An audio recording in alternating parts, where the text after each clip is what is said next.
Welcome back to my channel. Today's story is about the chilling echoes of silence. The Jeffrey Dahmer story. This is a true story. In the heart of Milwaukee, amidst the humdrum of city life, there existed a quiet apartment building on North 25th Street. On the surface, it seemed like any other residential block, but inside, one man harbored dark secrets that would shock the world. This is the story of Jeffrey Dahmer, a tale that blurs the lines between sanity and madness, revealing the monstrous depths of human depravity. Jeffrey Lionel Dahmer was born on May 21, 1960, in West Allis, Wisconsin. From a young age, Jeffrey exhibited troubling signs of antisocial behavior. He was a shy, withdrawn child, fascinated with the anatomy of animals, often dissecting roadkill and preserving their bones. His parents, Lionel and Joyce Dahmer, were often embroiled in bitter arguments, their tumultuous relationship adding fuel to Jeffrey's growing isolation.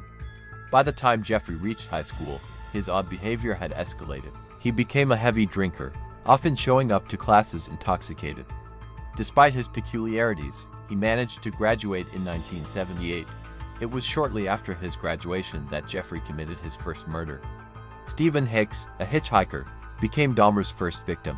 Inviting him to his home for a drink, Dahmer bludgeoned Hicks with a dumbbell, strangled him, and dismembered his body, scattering the remains in the woods behind his house. Dahmer attempted to lead a normal life, even enrolling in Ohio State University, but his alcoholism led to his expulsion after only one semester. In 1979, he joined the army, serving as a combat medic in Germany. However, his drinking problem persisted, and he was discharged in 1981.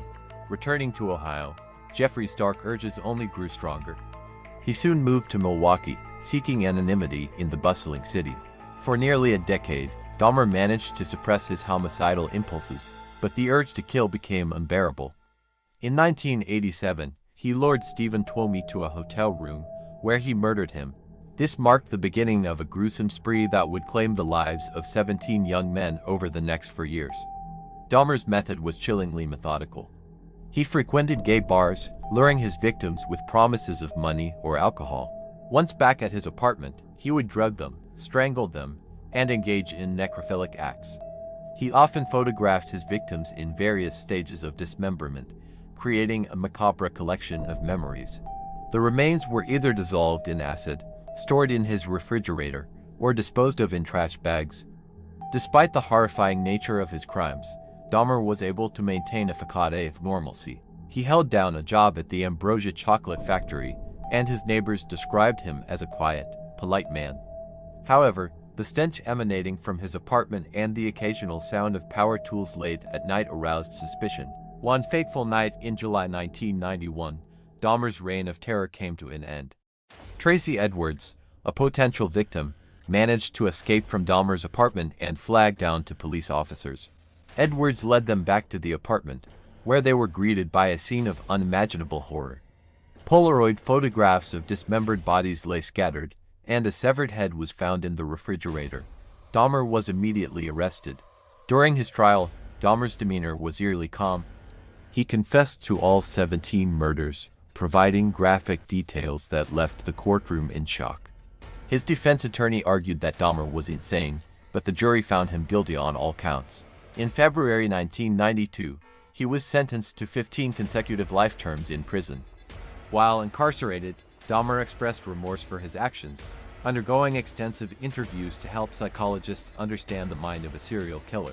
On November 28, 1994, his life came to a violent end.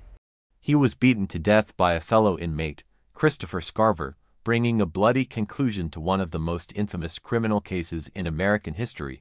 The story of Jeffrey Dahmer is a harrowing reminder of the darkness that can reside within the human soul.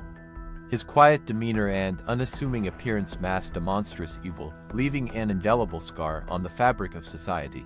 As we reflect on his crimes, we are reminded of the importance of vigilance, compassion, and the relentless pursuit of justice. In the end, the silence that once shrouded Dahmer's deeds was shattered, leaving behind an echo that continues to haunt the corridors of our collective memory. Please like this video and also subscribe to my channel for more stories like this.